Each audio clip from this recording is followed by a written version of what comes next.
Hey everyone, this is Randall from the Imperial Minis channel, and welcome to video number 4 in the Season 3 update video series that is being done in collaboration between my channel, Imperial Minis, and the Hits and Crits channel, led by Chris here. And thanks for joining me, Chris, for video number 4. Anytime.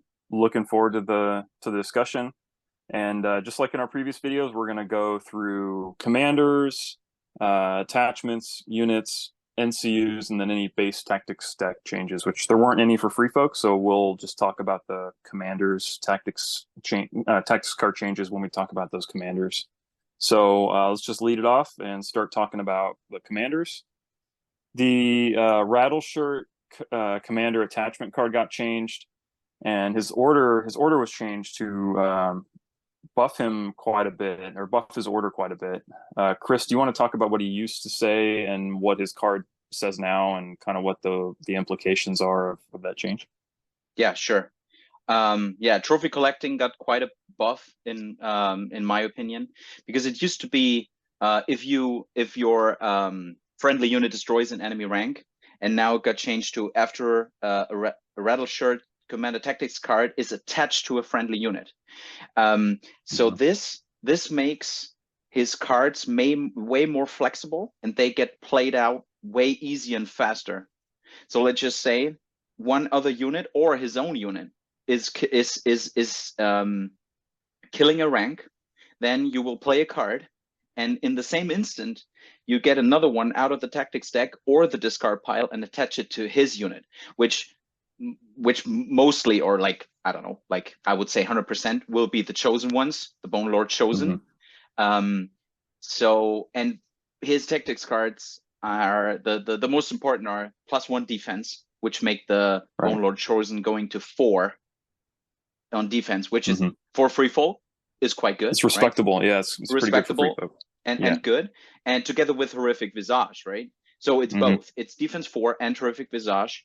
The other one is doing +1 to hit, so they are potentially a 2, right? And and again, those tactics cards go out really fast and really quickly, or in a really flexible way, right? They're there wherever you need it. So that's a big buff for me. Which for me, he's a tier 2 commander now for free fall. So that's a really good change. And the last one will deal out panic tokens, which synergizes so well with Horrific Visage and especially Prey on Fear. So yeah, and I think the panic token comes out before they take the panic test from the Horrific Visage, right? I believe so. I believe so. I think it's before they take the action or something. So yeah, it synergizes very well with that. And and he only has 6 tactics cards, so if every time he's playing 1, he's actually playing 2, then he's actually playing 2. You're likely to get all of your trophy cards out within in round 3, round maybe 3 or 4, 3, 4, everything is out. Yeah. So that's for me. Looking at attachments / commanders, that's the biggest change for me. Rattle Shirt is quite good now, I think. Yeah, he's more fun. Yeah, sorry, he's not. He might not be tier 1, but he's definitely tier 2 for me now. He's definitely not as much of a meme pick anymore, for sure. No, for sure. Yeah, he looks like fun. Yeah, for me, kind of a high level thing, like comments I have about the update for free focus. I really like some of the focus on some of the lesser played commanders, and especially the focus on some of the what I call the kind of spooky units. So Rattle Shirt is one of those spooky commanders. Going to the next commander, the Weeper is another one of these commanders that is very very kind of flavorful, but didn't ever really get picked very much. He got changed to give him Vicious. That's what he got, right? He became Vicious. Yeah, he got Vicious, which is highly needed because his tactics cards are not really good. So that was way overdue to give him Vicious, and but still, since they didn't change his tactics cards, tier 3. Well, yeah, I mean, Price of Failure. He has Price of Failure, which changed kind of game wide. That changed. So Price of Failure is better now. And I think if you look at the Weeper now, if you take away the like take away his picture and take away the color off of the cards, you could almost see him as like a Bolton commander. He kind of looks like a Bolton light kind of stepbrother of the Bolton, because he has a remorseless examples, and I can't remember his other card, but Cruel Methods. Yeah. I think. Okay. Yeah. I think it's he's a Bolton. Methods, yeah. He's a Bolton guy. That's right. Yeah, he's like a Bolton stepbrother, which is kind of cool. Yeah. And then kind of quickly through the other commanders, Tormund, I think got a pretty nice buff. Do you want to talk about Tormund and how his commander card changed and what you think of that? Sure. Yeah, biggest change, obviously. I mean, Furious Charge is a really good ability, especially for him with his tactics cards. But this added Sundering is way better. Sundering is way better, especially for free folk. So because like especially with his insignificant change, no spoiler, but we will cover that later. But for me, free folk lacks a whole lot of like aggressiveness, and they do not have a real punch. Now with Tormund and Sundering, it gets a little closer to having a unit which can really deal out damage, and together with Devastating Impact, which we covered quite a bit on the Stark one. Devastating Impact got way better because it's not like you can't lose it anymore, and it's it's a good thing for Tormund Giantsbane. So again, good change, needed change, but would still not put away those tier 1 commanders, which I will tell you later. Maybe tier 3 still, but better. It's an improvement, but doesn't really change his position too much. I don't think, but it's a good change. And then the final commander that got some kind of a change is Harma. So her attachment card didn't get changed, but her tactics card, or her commander card didn't get changed, but her tactics card Hit and Run changed, as it did also with what's his name, Rob Snow, or Rob Stark.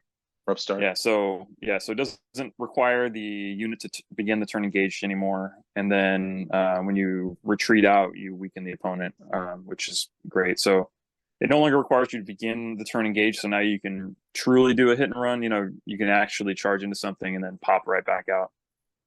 Which it's a good change. It's not specific to Harma. I don't think we need to dwell too much on it, but it does further kind of complement her movement based style, I think. And then totally in addition to Harma's Bannerman attachment got changed. This is an attachment you can only take if you play her as the commander or if you include her as an attachment in your army. And her Bannerman now has tactical reposition, which is a pretty amazing ability. Do you want to talk about that one, Chris? Like what your thoughts are on tactical reposition? Yeah, I mean, as you said, it's an incredible ability, especially for stuff like Honed and Ready and stuff. But especially with Harma, it really fits into this movement shenanigans. I still remember the first time I played against Harma, and I can't remember the name of the card, but where you basically you hit the front and it goes to the side. Right? It goes to the flank, maneuver. Or even in my case, first time was a flank charge and it goes to back. Right. So especially with all that kind of stuff, the hit and run thing and this tactical reposition, if you think about it, do tactical reposition at the exact right moment to get the flank, deal the card, being in the back of the unit, then do hit and run. If all that functions out well, is a pretty cool thing to do. So I like the changes, and as I said, I think Harma is now a tier, or always been, I think, because of the maneuverability and the speed. Harma is a tier 2 commander, definitely. Definitely more fun. These changes make her better at what she was designed to do. So definitely good stuff to see. So that wraps up the commanders. So moving on to the units, we can start off with, I guess, the biggest unit change, and really the biggest change period in Free Folk, and one of the biggest changes I think in the entire update as a whole is the Free Folk Raiders losing Insignificant. So this kind of is a fundamental change to the Free Folk identity. It really makes them go from a faction that just wants to throw bodies at the opponent without any regard for their welfare, and makes it so that free folk players need to invest a little bit more in their units and pay, I guess, a little closer attention to what's happening to their raiders, because they potentially could lose the game because of raiders that they have lost. What do you think, Chris? What are your thoughts on this insignificant change? Yeah, as you said, many lists no longer work so reliably. So the win rate suffers, as you can see it on stats, right? As I always said, raiders were just too strong. The combo out of like 4 points, adaptive and insignificant, was just too big for a 4 point for that kind of unit.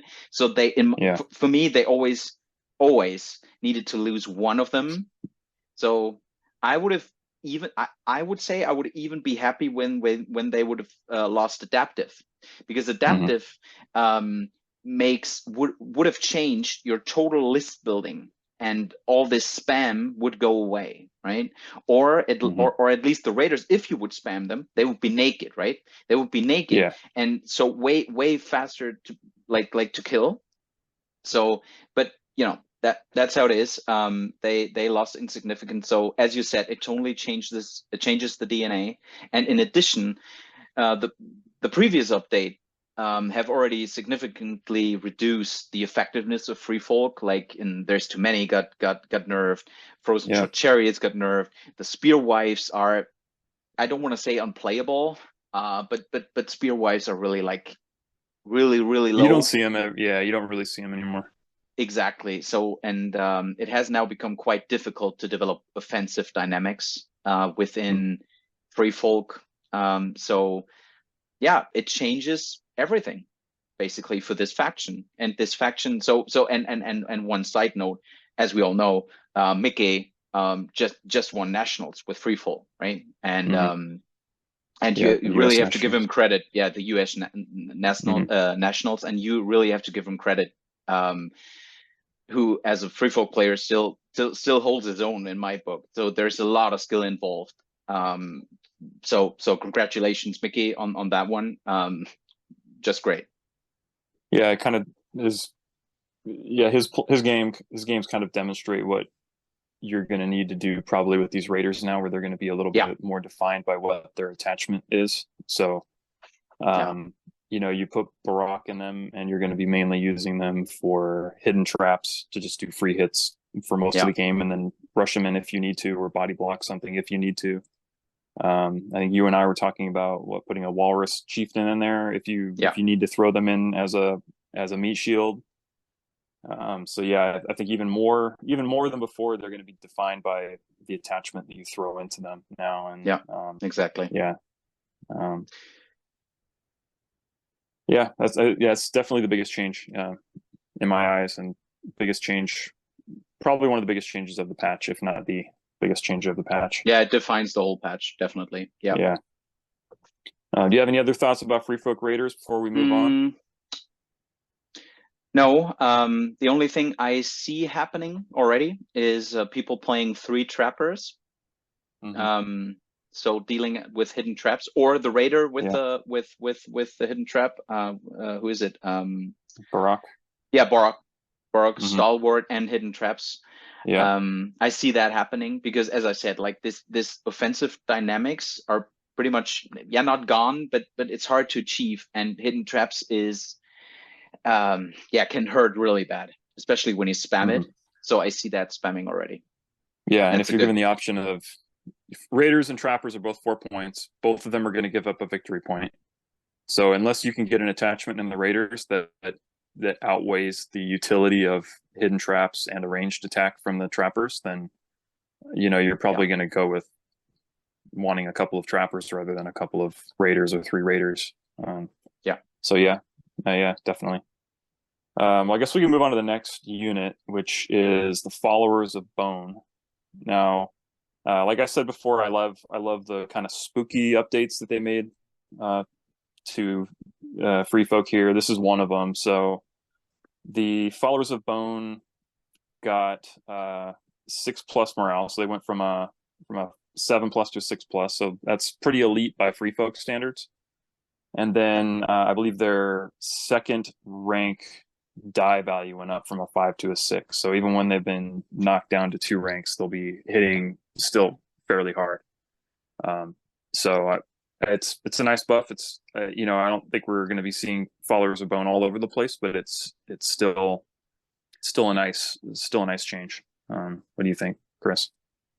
Yeah, nothing more to add other than that buff is really needed because, like I said, in the last buff, they really nerfed.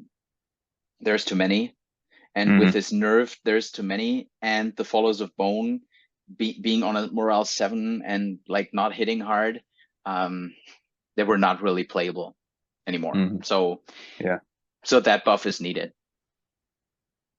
Yeah. And then the kind of elite version of the Followers of Bone, the kind of retinue unit version, is the Bone Lord's Chosen. So we talked a little bit about Rattleshirt earlier. So this would be Rattleshirt's unit. And they went down from 7 points to 6 points. So now they're only 1 point more than the Followers of Bone. And for that 1 point, you go from a 4+ to hit to a 3+ to hit. And you get Prey on Fear.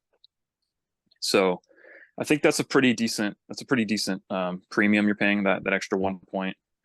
And like you were talking before with Rattleshirt, the changes to Rattleshirt, you can turn these Bone Lords Chosen into some pretty formidable fighters pretty quickly now that Rattleshirt's order has been changed, I think. What do you think, Chris? Any other thoughts on these guys? No, as I said in the commanders, both. If you put Rattleshirt now in the Bone Lord Chosen with all this stuff we just talked about, that should be a commander which is tier 2 for free folk and which should work quite well in those like spooky lists. That should work out really well. Way better than before, because like on 7 points, and they had like all the stats were just too low for 7 points. Like compare them with a 7-point unit, with other 7-point units. You name it, right? You can take whatever, and they would always or were never able to compete with other 7-point units. So that point reduction is big and is needed. Yeah, I know you're not supposed to compare factions, but you know, look at the 7-point units that exist in the game across the rest of the factions. You know, especially now with the Golden Company Swordsmen, can you really compare those guys with Bone Lord's Chosen? Yeah, so it's there good they that are they dropped again. them down. Yeah, can't get away from them. Yeah, but we'll move on to the next unit. Then Warriors, they just got the change that Taunt got across the game. I don't think we really need to focus too much more on them. I don't think they're not getting picked more or less because of that. I think they're still getting picked just as much. And then Varamir got nerfed, but he had 1 attack die taken from him. What do you think, Chris? Do you think that's gonna make much of a difference for him? Is that gonna change his role or anything? I never seen Varamir being played like offensively killing stuff. So normally you play him defensively either way. So this buff this nerf is not really, will not change how he's played out. He will sit on a token. He will be in like second row, third row. He will lead stuff from behind. So won't change a thing for me. Yeah, I mean, even more than before, players will just be incentivized to kind of keep him back a little bit, I think, from this change. So yeah, really no big change for him. And then we have the NCUs. So there were 4 NCUs that got changed, but really there's not a whole lot, I don't think, from our conversation that was going to be impacted by this. So running through them real quick, I'll talk about a couple of them, and then you want to talk about the other 2. I'll talk about Jon Snow and Mance, and you can talk about Lady Val and Styre. Sure. Yeah. So Jon Snow, he got an influence now, so his influence gives the unit he's influencing +1 morale, which +1 morale is great for free folk, but you know, you're not really gonna. I don't think you're gonna take Jon Snow over the more popular picks. And Mance, he got a points reduction. He's kind of now he's kind of a little bit of a different version of Eddard, Hand of the King. He's kind of has a similar vibe to him, but just not even as useful. And I just don't see him getting taken. So yeah, you want to talk about the other two, Chris, and The other then two, you can kind of tell us what you see as the top probably pick. still top picks. Yeah, yeah, Lady Val got this nerf that she does not deal a vulnerable out when she's retreating from it. Mm-hmm. That still keeps her as being the best NCU out there for free folk. Mm-hmm. It's so, I've seen so many players being surprised by Lady Val again and again and again, because she can go wherever and you do a free maneuver, and just imagine chariots, imagine giants, imagine all, all that kind of stuff. It always comes Mm-hmm. back at you at some point, especially when you think of certain game modes, right? And you do that particular maneuver at the exact right moment, that can really change things. Lady Val is the top tier 1, tier triple A NCU for free folk, and the nerf doesn't change anything. So in They took Styre, away they so took away sorry, her ability to give a vulnerable token, and they yeah, gave what's his name, Pycelle, the ability to give a vulnerable token. So they're keeping some they're balance in keeping the the balance. force. Exactly, Sorry, yeah, exactly. Oh, continue on. no problem, no problem. So Styre, I'm pretty sure most free folk players would have liked the old version of Styre better. The 5-point version, the old Styre over the new version, because the extra die in combination with gang up, and yeah, that went pretty crazy, especially in Mac lists. So yeah, does not change a thing for me really. Yeah.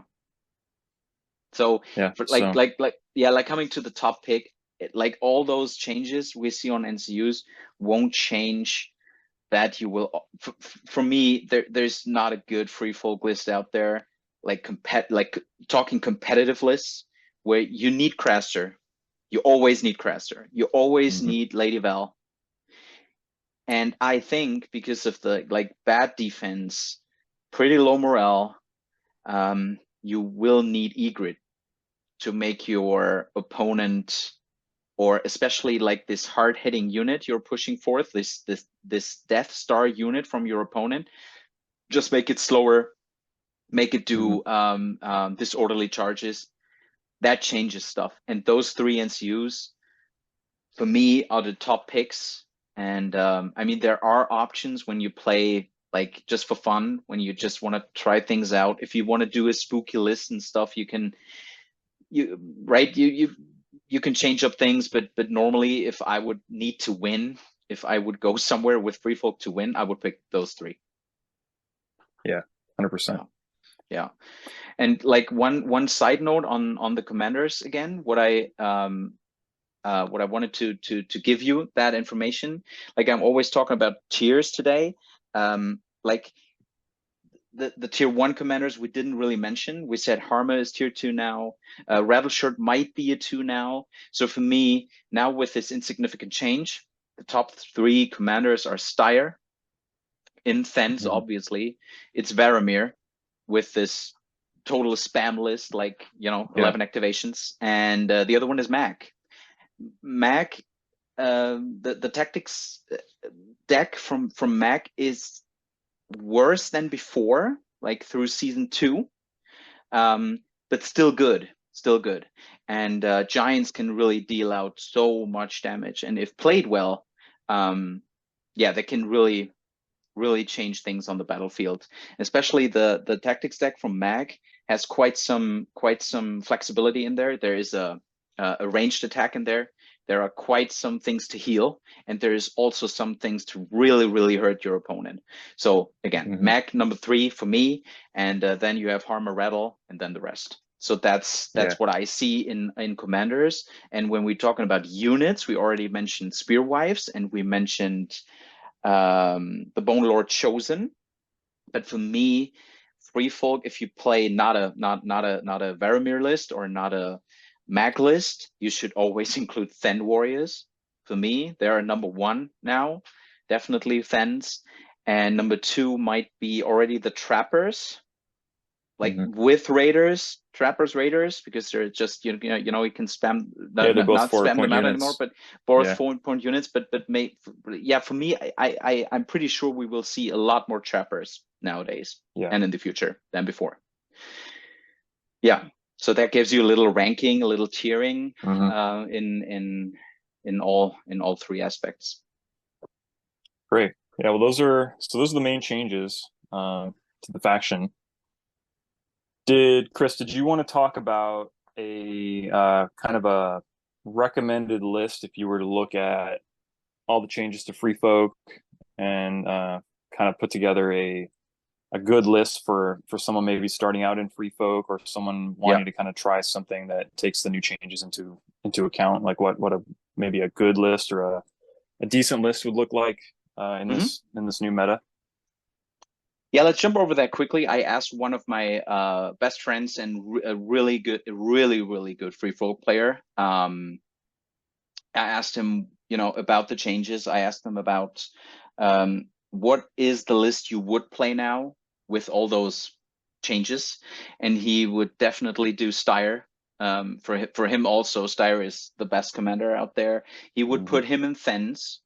He would take a Free Folk Raider tray with the Chieftain, basically, as you said, as a meat shield, basically to block a flank, because with him they are quite defensive. They can really take. You need some effort to bring them down. Then Trappers with a Jarl to basically just cause confusion at some point, because otherwise this whole list I'm talking about will be too static, will be too easily surrounded, or it'll be easy to predict where they're going. Exactly. So the Jarl, I mean, you could also use the Raiders, but he said he had better experiences or better plays with the Trappers. Then another Free Folk Raider trade with Borok. We also talked about that. Borok basically brings Stalwart and Hidden Traps again. So again, as we said before, Hidden Traps is really a thing now for Free Folk, because this offensive dynamics are not really happening when you're not, when you're not playing Giants, when you're not playing Varamir kind of stuff. You need Hidden Traps, at least in my opinion. And it's basically completed with Varamir and his eagle, right? And the Frozen Shore chariot to wait for the perfect flank charge. And a chariot can keep your opponent honest and kind of keep them from being overconfident in where they're gonna commit, because that chariot can always just spin around and slam you in the flank. And then finished up with, as we said, Lady Val, Craster, and Egret. We already talked about how you play them, or how needed they are. Final thing to say about this list is his commander cards are really good. The Final Strike on putting on the Fens, or this meat shield we talked about, right? Putting Final Strike out can really hurt. The other one is Sten Defiance, also a really good card to deal out like let's say passive damage. Also really strong card. So that would be his list when he wants to compete with Free Folk. Okay, great. Yeah, Styre seems really great. I mean, he's kind of he's almost doesn't seem like a Free Folk commander. He seems more like a south of the wall kind of a commander. But he works really well in Free Folk. Well, thanks for that list, Chris. I think that's going to do it for this video. I think we've covered all the changes and talked a bit about what we think would work for Free Folk in this updated meta. So thanks everybody for getting to this point of the video. If you haven't already, please like, comment, and subscribe, and then please also do the same for the Hits and Crits channel, which we'll link in the description. head over there, because we're going to be kind of ping-ponging between our two channels for this video series. And hopefully you'll stay tuned for the next one. The next one is going to be the Night's Watch on Hits and Crits, and that's The mighty Night's Chris's Watch. home faction. So that should It's be my a fun main, video to watch. Mm-hmm. Do I have to say that? I'm getting red already. Throwing tomatoes at me. I'm sorry, but I have a really good excuse, right? When I started the game, my one of my best friends said, you need to play that game. And I was like a little bit out of wargaming. And I was like, okay, I will try, right? And then I picked this really, really great deal up at eBay, picking up Night's Watch, because I just like the looks of it. That was it. Yeah. So that's my excuse, guys out there. It was just oh, they look great, man. I like Jon Snow. I love Ghost, right? Yeah. This whole thing. And so yeah, it became my main, still is. So yeah. So we will talk about that next week on Hits and Crits. Yeah. And I hope we see you there too. Yeah, looking forward to it. All right. Well, until then, this is Randall and Chris signing off.